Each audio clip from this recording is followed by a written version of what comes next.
नमस्कार, आपण पाहताय सांगली न्यूज। राष्ट्रवादीच्या चक्काजाम आंदोलनाने राष्ट्रीय महामार्ग झाला ठप्प। राष्ट्रवादीचे तालुकाध्यक्ष पंकज दबडे यांनी आज चक्काजाम आंदोलन केले।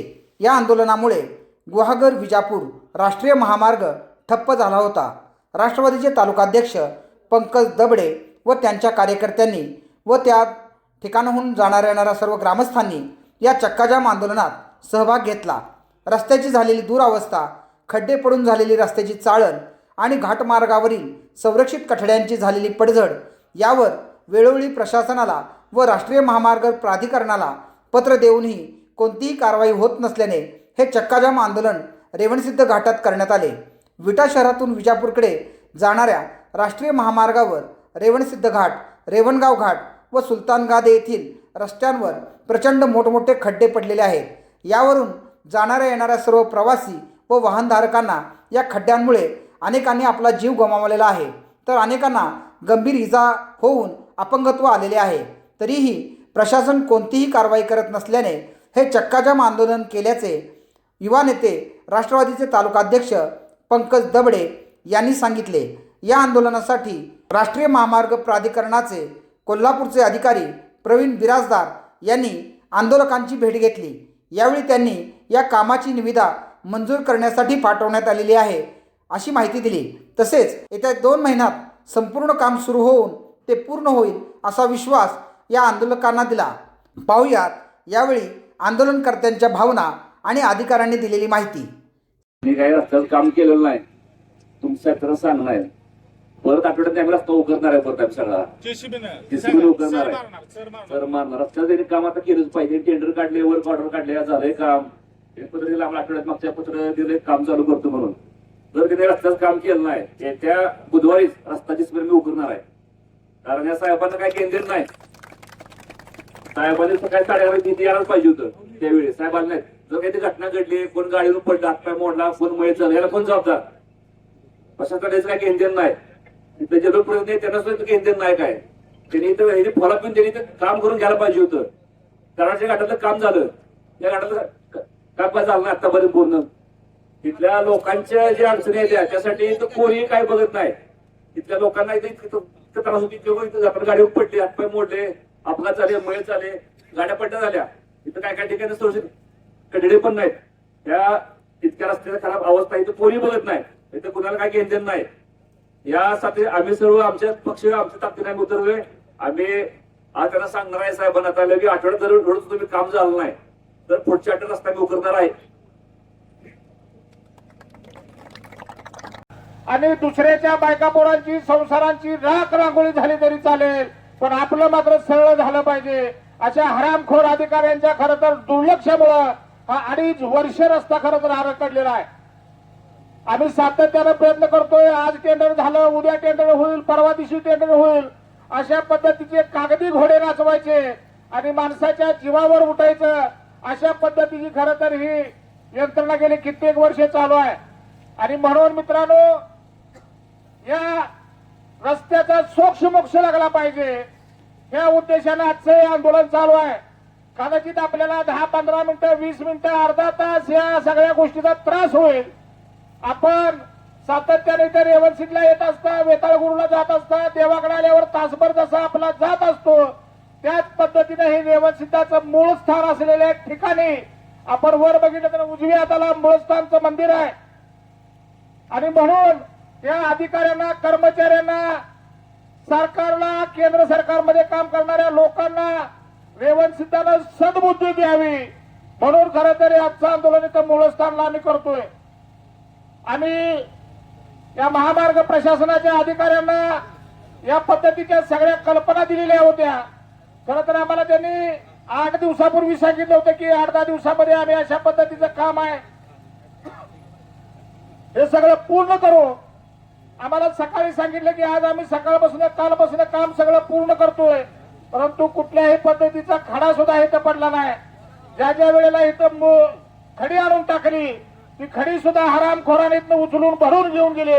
अशा पद्धतीनं आपल्या सर्वांच्या जीवाशी खेळणारे हे सगळे महामार्गाचे अधिकारी, खरं तर यांच्यावर सुद्धा कारवाई झाली पाहिजे अशा पद्धतीची भूमिका घेऊन आज आपण सगळे बसलोय।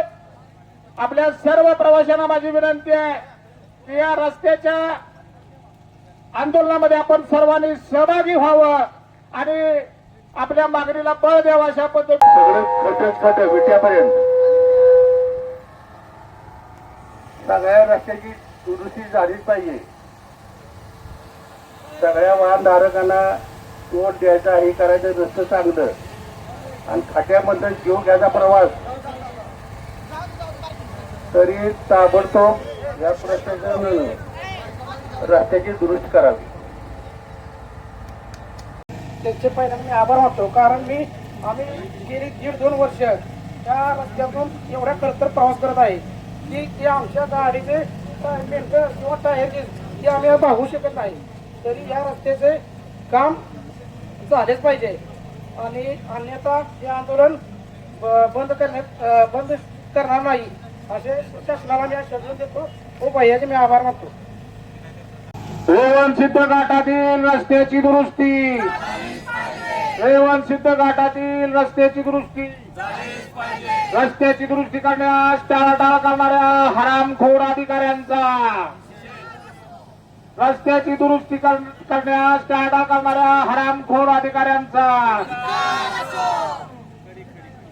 रस्त्याची दुरुस्ती करण्यास टाळाटाळ करणाऱ्या अधिकाऱ्यांच्यावर कारवाई रस्त्याची दुरुस्ती करण्यास टाळाटाळ करणाऱ्या अधिकाऱ्यांच्यावर कारवाई रेवणसिद्धाच्या नातवानं रेवणसिद्धाच्या नावानं प्रवीण बिराजदार म्हणून अधिकारी आले उशिरा का होऊन आले त्यांचे टाळ्या वाजवून अभिनंदन करा. परत कुठे जाताना तुम्ही अशा पद्धतीनं वेळेत जावावं ही आमची तुम्हाला विनंती आहे. गाडी काढतो गाडी थांब रे. दुसरी गोष्ट अशी आहे की हा रस्त्याचं काम 2.5 वर्ष साहेब रखडलेलं आहे. बरोबर. आज आमच्या डोक्यात होतं ही सगळं पूर्ण व्हावं. तुम्ही काय प्रयोजन केले या रस्त्याच्या संदर्भात तुम्ही काय प्रयोजन केले हे एकदा सगळ्या जनतेला कळू द्या. हे प्रवीण बिराजदार आहेत. मी तुम्हाला म्हणलो होतो की काळ का गोरख साहेब आपल्याला बघू द्या. साहेब इथं आले. साहेब काय सांगते सर्वांनी ऐकूया. सर्वप्रथम सर्वांची थोडी माफी मागतो कारण मला कोल्हापूरहून इथे पोहोचायला उशीर झाला. साहेबांना मी कालच सर्व सविस्तरपणे सांगितलं होतं तरी मी आपल्या सर्वांना परत एकदा सांगतो. सदर रस्ता हा विटा नागद आहे. जवळपास 47 किलोमीटरची याची लांबी होती. जुन्या कॉन्ट्रॅक्टरला हे पूर्ण काम आपण अलॉट केलेलं होतं. फक्त हा जो क्षेत्र आहे हा वन विभागात येतो. वन विभागातून सदरचं क्षेत्र जात असल्यामुळे आपण त्याला फॉरेस्ट डायव्हर्जनचं प्रपोजल वन विभागाला सादर केलं होतं पण ते वेळेत आपल्याला त्या ठिकाणी मंजुरी ते मिळाली नाही आणि सदर ठिकाणी कॉन्ट्रॅक्टरनं सदरचा रस्ता आपल्या मेंटेन केलेला नाही. त्यामुळे आपण त्यावेळी त्याला टर्मिनेट करून टाकलं. टर्मिनेट केल्यामुळे आपलं हे ऍक्च्युअल जे काम असतं हे पीडब्ल्यूडी सारखं B1 टेंडर नाही, EPC कॉन्ट्रॅक्ट असतं. EPC कॉन्ट्रॅक्ट असल्यामुळे त्या तरतुदीला अनुसरून आपल्याला पुढची पूर्ण कारवाई करावी लागते. असं नाही की लगेच आपल्याला जर कॉन्ट्रॅक्टर करत नसेल तर लगेच काढून टाकता वगैरे येत नाही. त्याला प्रॉपर 2 ते 3 नोटीस वगैरे द्याव्या लागतात. ते एक त्याचा ड्युरेशन वगैरे गेला त्यानंतरही जर ते कॉन्ट्रॅक्टर काम करत नसेल तर आपण त्या रस्त्याची पाहणी करून त्याचं अंदाजपत्रक वगैरे बनवतो आणि ते अंदाजपत्रक आपण मिनिस्ट्रीला सादर करतो. आणि जे अंदाजपत्रक आपण जे सादर करतो ते त्या कॉन्ट्रॅक्टरच्या रिस्क अँड कॉस्ट मधून म्हणजे त्याच्या स्वतःची आपण त्याची वसुली लावून त्यातून काम करून घेतो आणि त्यावेळी हे आपण रस्त्याचं मेंटेनन्स वगैरे केलेलं आणि त्यामुळे तो कॉन्ट्रॅक्टर परत तो लवादात वगैरे गेला आणि त्या पुढच्या बाबी अजूनही ते डिपार्टमेंट सोबत ते लवादात प्रश्न मिटलेला नाहीये आणि सुरूच आहे. मग तात्पुरता आपण आता हा रस्ता मिटवण्यासाठी जे काही आपली राहिलेली आता विटा ते नागदाई सुद्धा साधारणपणे 10 किलोमीटर लांबी आहे त्याचा आपण परत एकदा DPR आपण बनवलेला आहे आणि तो DPR आपण मिनिस्ट्रीकडे सद्यस्थितीत सादर केलेला आहे. आता जस्ट 1 आठवड्यात आली तो DPR आपला डिसेंबरच्या शेवटच्या आठवड्यात तो मुंबईकडून दिल्लीकडे नॉर्थकडे सादर करण्यात आलेला आहे आणि येत्या 1 महिन्यात तो पण DPR आपला मंजूर होऊन जाईल आणि उरलेलं काम जे आहे एकदम जसे बाकी लांबीत झालेलं आहे आणि कराड ते विटामध्ये जसं झालेलं आहे तसं पूर्ण काम ते मार्गी लागून जाईल. राहिला प्रश्न सद्यस्थितीत तोपर्यंत राहिलेला जो रखडलेला पॅच आहे त्यासाठी आपण मेंटेनन्सचा जॉब पण आपण मिनिस्ट्रीकडे प्रपोज केला होता. तो सद्यस्थितीत मंजूर झालेला आणि मंजूर झालेली याची कल्पना यापूर्वी दिलेली आहे त्याची निविदा प्रक्रिया सुरू आहे. निविदा प्रक्रियेचे पण स्टेजची मी माहिती देतो. निविदा प्रक्रिया सध्या आपलं टेक्निकल इव्हॅल्युएशन चालू आहे. इव्हॅल्युएशन करून आपण ते दिल्लीकडे मुंबई ऑफिसकडे आपले सादर केलेलं आहे. तिथे आपली टेक्निकल स्क्रुटिनी होऊन नंतर जेव्हा कधी आपली फायनान्शियल ओपनिंग होईल, फायनान्शियल ओपनिंग झाल्यानंतर आपलं कॉन्ट्रॅक्टर कळेल, त्यावेळी आपण कॉन्ट्रॅक्टरला विनंती करून लगेच हे आपण काम सुरू घेऊ. आणि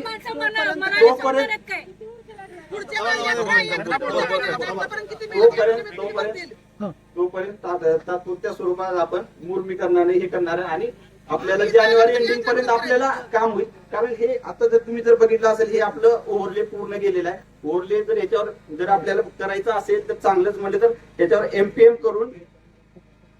करावं लागेल आणि कार्पेट करावं लागेल. मुरबी करणार काय राहत नाही. जानेवारी पुरतं, जानेवारी आपल्या ह्या जानेवारी काढण्यात नंतर येणार पॅच मारतायत ना डांबरी कारण पॅच मारतायत नंतर कॉन्ट्रॅक्टरच नाही ना सदर. मुरुम टाकण्यावेळी तुम्ही दगड टाकून त्या पॅच मारायचा डांबरीकरणाचा चांगला आहे तो. सुरली काय होतं साहेब, तेच जानेवारी एंडिंग आता एवढी माणसं मेले परत यात्रेला वेळेस कुणाला नाही, काय होतं का म्हणे जानेवारी यात्रेला जायचंय. येस आता जानेवारी एंडिंग किंवा फेब्रुवारी स्टार्ट पर्यंत आपलं काम चांगलं होऊन जाईल.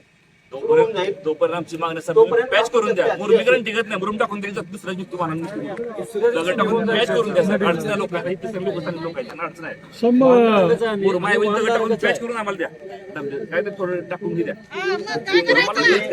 मी आमच्या कार्यकारी अभियंता साहेबांची चर्चा करून सांगतो. नाही तर साहेब आज बुधवार आहे. पुढच्या रस्ता मी जेसीबी उघडून टाकणार सर. मग जर तुम्ही रोड नाही काम केलं तर तुम्ही आमच्यावर गुन्हा दाखल करा, काय करा. आम्ही थांबतो आठवड्याभर. आम्ही थांबायचं काय पुढच्या वेळेला यात्रा आहे. आतापर्यंत एवढी माणसं इथं गेले. पुढच्या वेळेला यात्रा तर कुणाला काय झालं तर दुकानदार तुम्ही सगळी असतील. जबाबदारी तुम्ही घ्यायची आहे. आज आम्ही इथं आल्यानंतर तुम्हाला कळतं हे करायचं ते करायचं. तुम्ही आतापर्यंत काय केलं मग सर? तुम्ही आज पहिल्यांदा इथं आलाय. खड्डे रस्ता खराब आहे. आणि मी ह्या गावचीच आहे. विचार करा सर तुम्ही. भयानक त्रास होतोय आम्हाला. ठीक आहे, त्यांनी आता सांगितलंय पॅच मुरमीकरणाचा करून द्या आमचं. पॅच करून द्या. तात्पुरत्या स्वरूपात अधिकारी आले ते एकदा त्यांच्यासाठी तात्पुरत्या स्वरूपात आपण पॅचवर करून घेऊ. सांगा लवकर. चला सांगा तुम्ही. सर्वांना जरा इकडे लक्ष द्या. सर्वांनी जरा इकडे लक्ष द्या. नाही उद्यापासून चालू जर का काम लवकर चालू झालं नाही ना, अपघात झाला, अपघातामध्ये कोणतरी इजा झाली, दुखापत झाली किंवा एखाद्याचा जीव गमावला तर भीमसर साहेबांच्या नावावर आम्ही गुन्हा दाखल करणार. दुसरी गोष्ट, या आंदोलनाला आपल्या विटा पोलीस स्टेशनचे आपले जालिंदर पळे साहेब, राजेंद्र यादव साहेब, सर्व पोलीस स्टाफ आणि प्रवीण बिराजदार त्यांच्या बरोबर आलेले महामार्गाचे सर्व अधिकारी, या सर्वांचं मी अभिनंदन करतो की तुम्ही लेट का होईना पण इथं थेट आला म्हणून. दुसरी गोष्ट, या विषयाचा आवाज बुलंद करण्यासाठी आज सर्व पत्रकार मंडळी इथे आली. त्या सर्वांचं मी मनापासून राष्ट्रवादी काँग्रेस पार्टीच्या वतीनं अभिनंदन करतो. आणि आजचं रास्ता रोकोचं जे निवेदन आहे ते आदरणीय पंकजभाईंच्या हस्ते सर्व कार्यकर्त्यांच्या वतीनं तिथं बिराजदार साहेबांना मी देतोय. साहेब इथं काम चुकार जे अधिकारी इथे काम करतायत त्यांना पण चाप लावा. परत आम्हाला गावला तर आम्ही त्याच्यात तोंडाला काळ बसणार आहे. आज आम्ही ठरवून आलो होतो, तुम्ही शब्द पाळा. तरी व्यवस्थिताचं काम करा काय उद्यापासून इथं काम चालू झालं नाहीतरी आजपासून सुरुवात केली. नाही तर परत दिवशी आम्ही इथे येणार. नाही सर, बघितलंय पुढे मध्ये पडली आणि आता आम्ही काय करणार?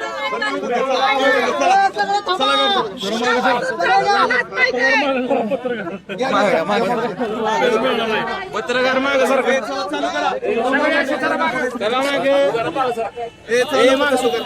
राष्ट्रवादी काँग्रेस पार्टीचा